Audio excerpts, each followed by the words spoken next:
Hello guys, I am Dr. Vasudha and my specialty is microbiology, and it will be great to discuss some of the important questions for your NEET PG examinations. And so you have to be keep focused for your exam of and some of your questions that are going to be asked. First of all, being a microbiologist, I would like to focus your attention towards the current pandemic going on. So, your health is a priority. So, you have to be very much careful about you and your family. And the first thing is that you have to take care of is doing proper hand washing. CDC and WHO have guidelines for proper hand washing steps that must be in your practice, as well as maintain social distancing, as well as frequent use of disinfectant where hand washing is not possible. So now let's focus on our topic. It's like NBE pattern or NEET PG pattern 2019 questions. So first question is true about congenital rubella syndrome. So congenital rubella syndrome is a RNA viral disease, and the option, let's see what the options are. It will become a chronic infection. It seems to be right. And virus can be isolated only up to 6 months after the birth. No, on later stages also virus can be detected in different body fluids. Triad of cataract, cardiac defect, and cerebral palsy. So cerebral palsy is not the right answer here. Cataract, then deafness and cardiac defects can be seen in the triad. Infection is more serious after 5 months of pregnancy.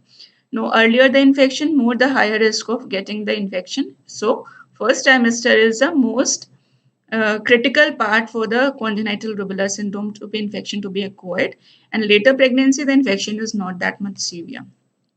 So some few facts about rubella is the references of recent guidelines given by Zavitz of medical microbiology, and the rubella infection gets transmitted by vertical transmission, and birth defect is more common when acquired during first trimester of pregnancy. Okay, and birth defects are uncommon when infection is acquired after 20 weeks of gestation, so relatively it is safer. Now, congenital rubella syndrome leads to cardiac defect, cataract, and deafness. Now, this is the classical triad. And other manifestation like hepatosplenomegaly, thrombocytopenic purpura, and myocarditis and bone lesion can also be seen. Okay. Now, intrauterine infection of rubella is associated with chronic persistence of disease. So this is quite true, and this was our first option. So this is the right answer. And viral detection can be done in all fluids, and it is excreted up to 12 to 18 months of age. So this is also true. Okay. Now, second question is a 9 years old child presented to OPD with complaints of high grade fever, vomiting, and one episode of seizure. Now, when seizure is there or vomiting is there, definitely the cause lies inside the brain, and it is a CNS manifestation. Now, when CSF examination was done and gram staining of the culture, it shows the following finding, and the question is asking about the probable cause of the this manifestations. Now, in this picture, we can see it's a gram stain finding, and we can see cocci and gram positive cocci in pairs. Keeping this background in mind, let's see the options. Options are Haemophilus influenzae, Neisseria meningitis, Streptococcus pneumoniae, and Escherichia coli. Before solving any question, we have to exclude option and we have to choose the best option. Now, first option is a Haemophilus influenzae. Now, this is a gram-negative coccobacilli. Neisseria meningitis. These are gram-negative cocci. Streptococcus pneumoniae. Now, this is the best answer, and these are gram-positive cocci in pairs, as the picture is depicting. Now, Escherichia coli, it's a gram-negative bacteria.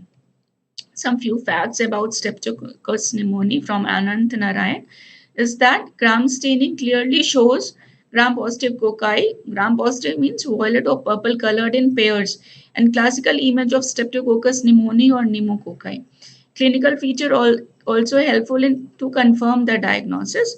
So now what are the manifestation? What are the clinical conditions which Streptococcus pneumoniae causes? One is the meningitis, other is the otitis media, third one is the bacteremia, and fourth one is the septic arthritis.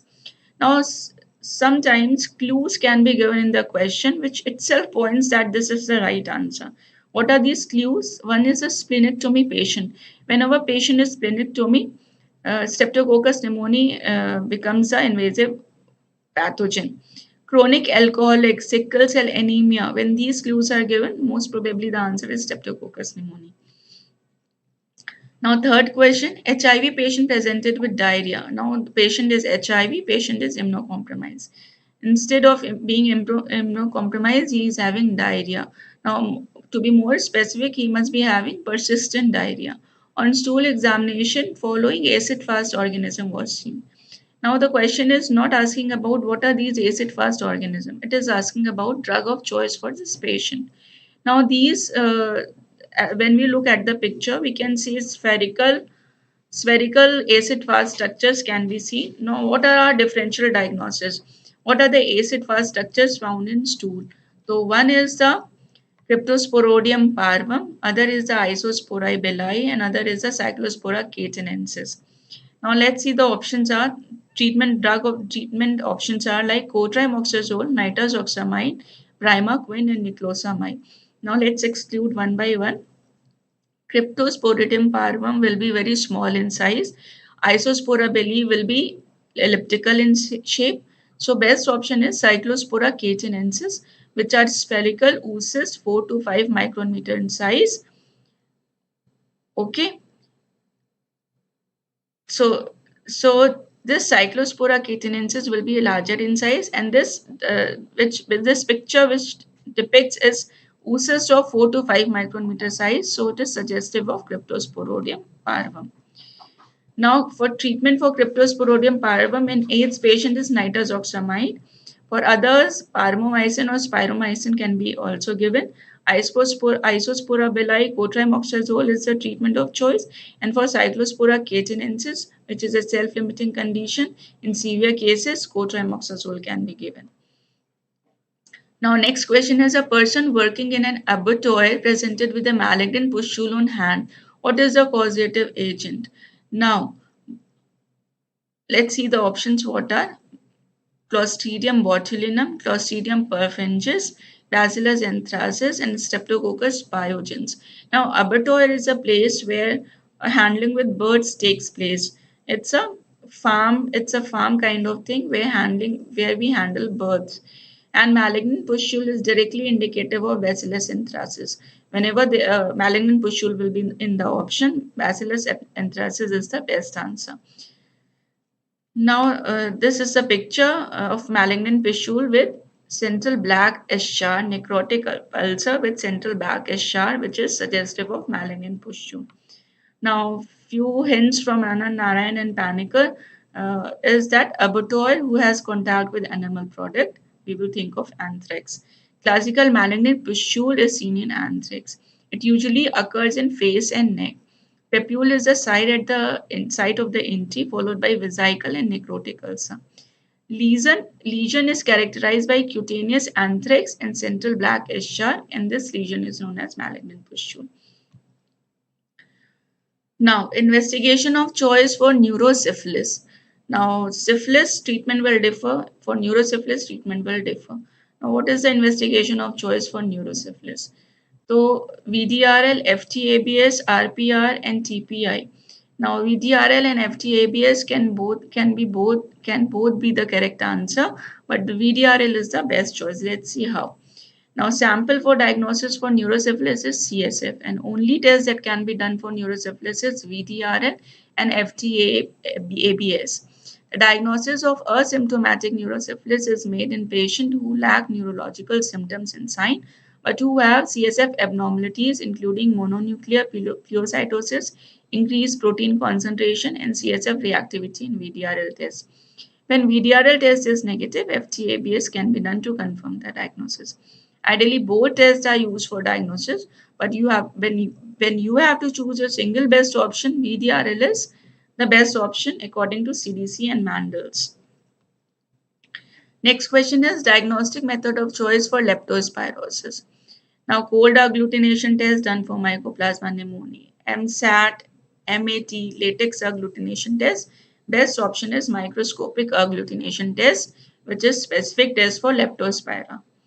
Now, it's a difference from Harrison, and definitive diagnosis of leptospirosis is based on isolation of organism from the patient, and the selective media for leptospira is EMJH media.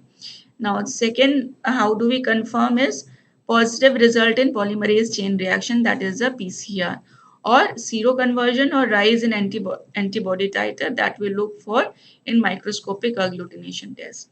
So, in cases with strong clinical evidence of infection, a single antibody titer of 1 is to 200 to 1 is to 800 in the microscopic agglutination test is suggestive of leptospira infection. Now, some of the questions are like we have to memorize the answers. Now, ideal dose of antitoxin, ideal dose of antibiotics. We cannot guess in these options. So, this question is like that. Ideal dose of diphtheria antitoxin given for treatment. Now, very confusing options are here. So, single best answer is 20,000 to 1 lakh units in case of respiratory diphtheria. Now, Anand Narayan references specific treatment for diphtheria consists of antitoxin as well as antibiotic therapy. Now, antitoxin should be given immediately when diphtheria is suspected, as fatality rate increases with delay in starting antitoxin therapy. So, it's must. Now, antibiotic treatment only supplements and does not replace the antitoxic therapy. So, diphtheria antitoxin should be given in respiratory diphtheria, and that too in dose of 20,000 to 1 lakh units. Now, infection that causes acute febrile illness with jaundice and conjunctivitis. Now, there is a fever, there is jaundice, there is conjunctivitis. Let's exclude option one by one. In patient with malaria, the patient will have fever with rashes. Leptospira, fever with jaundice with conjunctivitis. Similarly, typhoid, fever with evening rise of temperature. Fever, evening rise of temperature, and splenomegaly in case of enteric fever. Okay, now see in dengue, fever, arthralgia, rashes. In malaria, intermittent fever, splenomegaly. Chikungunya, fever, arthralgia. Leptospira, fever, jaundice, conjunctivitis. Scrub typhus, fever with eschar. Enteric fever, fever with splenomegaly. Okay.